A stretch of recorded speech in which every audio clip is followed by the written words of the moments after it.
Hello అండి, అందరికీ welcome to Lalitha's kitchen. ఈ ఫెస్టివల్ సందర్భంగా మీకోసం ఒక టేస్టీ అండ్ ఈజీ డెజర్ట్ తీసుకొచ్చాను. సబ్జా బ్రెడ్ క్యారమిల్ డెజర్ట్. ఇంట్లో ఉన్న బ్రెడ్తోనే చాలా సింపుల్గా చేసుకునే రెసిపీ.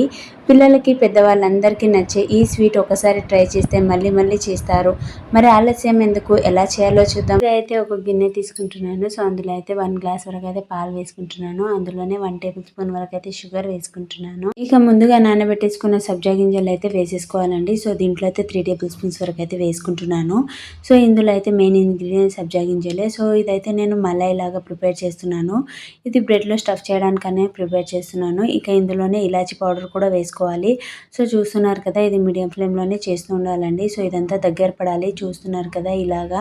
సో ఇది స్టఫ్ చేయడం కోసమనే కదా. సో థిక్ కన్సిస్టెన్సీ అనేది రావాలి. సో వేడిగా ఉన్నప్పుడు ఇంకా దాన్ని అయితే చల్లారనిచ్చిన తర్వాత అది కాస్త థిక్గా కూడా ప్రిపేర్ అవుతుంది.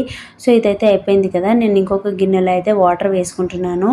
ఇక ఇందులోనే హోల్స్ ఉన్న ఒక గిన్నె పెట్టేస్తున్నాను. అండ్ ఇందులోనే మనం బ్రెడ్స్ అనేవి పెట్టేసుకుంటున్నాను. ఎందుకంటే ఆవిరితోని బ్రెడ్ అనేవి మెత్తబడాలి. ఇలాగ ఒక 3 మినిట్స్ తర్వాత తీసి చూస్తే మెత్తబడుతుంది. ఇక నేను స్టఫ్ చేయాలి అన్నాను కదా, ఆ స్టఫ్ అనేది మనం బ్రెడ్ లోనే పెట్టుకోవాలి కాబట్టి దీన్ని కాస్త మెత్తబడనిచ్చాను. సో చూస్తున్నారు కదా, ఇలాగ 4 కార్నర్స్ అనేవి అయితే కట్ చేసేసుకోవాలి. ఇలాగ మొత్తం కట్ చేసుకున్న తర్వాత మనం దీన్ని అయితే ప్రెస్ చేసుకోవాలండి. సో చూస్తున్నారు కదా, ఇలాగ కాస్త కింద మనం ప్రెస్ చేసుకుంటే చాలు. సో ఇంతకు ముందు మనం ప్రిపేర్ చేసుకున్న క్యారమిల్ ఉంది కదా, సాగు క్యారమిల్, అదైతే వేసేసుకోవాలండి. సో ఇలాగ వేసేసుకొని ఇంకా దీన్ని అయితే మనం ప్రెస్ చేసుకుందాము. 2 సైడ్స్ 2 కార్నర్స్ అయితే. ఇక దీన్ని మనం షేప్ వచ్చేటట్టు అయితే దీన్ని ఇలాగా లాస్ట్ కార్నర్ లో అయితే కట్ చేసుకోవాలి. చూస్తున్నారు కదా, కాస్త కజ్జికాయ లాగా వచ్చింది కదా షేప్, ఇలాగానే రావాలి. దీన్ని అయితే నేను ఒక ప్యాన్ లో ఆయిల్ వేసుకొని ఇంకా బ్రెడ్ ని అయితే ఫ్రై చేసుకుంటున్నాను.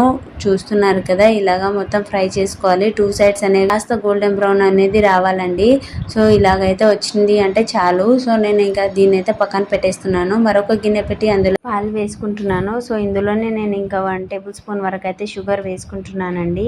ఇక దీనిలోనే నేను కాస్త ఇలాచి పౌడర్ కూడా వేసుకుంటున్నాను. చూస్తున్నారు కదా, పాలు అయితే పొంగుతుంది. సో నేను దీన్ని క్యారమిల్ లాగా ప్రిపేర్ చేస్తున్నాను. సో దీనికోసం అని నేను 1 టేబుల్ స్పూన్ వరకు అయితే కస్టర్డ్ పౌడర్ తీసుకున్నాను. ఇందులోనే కాస్త వామ్ వాటర్ వేసుకొని కలుపుకుంటున్నానండి. ఇలాగా కలుపుకొని ఇంకా పాలలో అయితే షిఫ్ట్ చేసుకుంటున్నాను. సో నేను వామ్ గానే వేసుకోవాలంటున్నాను కదా, లేదంటే కూల్ వాటర్ తో వేసుకుంటే లమ్స్ అనేవి ఫామ్ అవుతాయి. సో వామ్ వాటర్ తోనే కలుపుకోవాలి, లేదంటే వామ్ పాలతోనే కలుపుకోవాలి కస్టర్డ్ పౌడర్. సో ఇలాగా మొత్తం కాస్త థిక్ అవ్వాలి. సో ఇంతేనండి. దీన్ని అయితే పక్కన పెట్టేద్దాం. ఇక ముందుగా ప్రిపేర్ చేసుకున్న మన బ్రెడ్ ఉంది కదా, సో అదైతే ఇలాగా ఒక ప్లేట్ లో షిఫ్ట్ చేసుకోవాలి. సో మనం వేడి చేసిన క్యారమిల్ ఉంది కదా, అది కూడా వేసేసుకోవాలి. సో వేడి వేడిగా ఉన్నప్పుడే ఇది కాస్త బ్రెడ్ అనేది మెత్తబడుతుంది. మనం ఇలాగ క్యారమిల్ ఒక బౌల్లోనే షిఫ్ట్ చేసుకోవచ్చు, లేదంటే డైరెక్ట్ గిన్నెలోనే మనం వేసుకోవచ్చు బ్రెడ్ అనేవి. సో ఇలాగైతే మెత్తబడుతుంది. ఇలాగా మనం ఇంకా ఫైనల్గా గార్నిష్ చేసుకొని ఇంకో ఒక హాఫ్ అన్ అవర్ వరకు అయితే ఫ్రిడ్జ్లో పెట్టుకుంటే చాలండి. సో చాలా సింపుల్ అండ్ ఈజీ అయిన డెజర్ట్ అయితే ప్రిపేర్ అవుతుంది.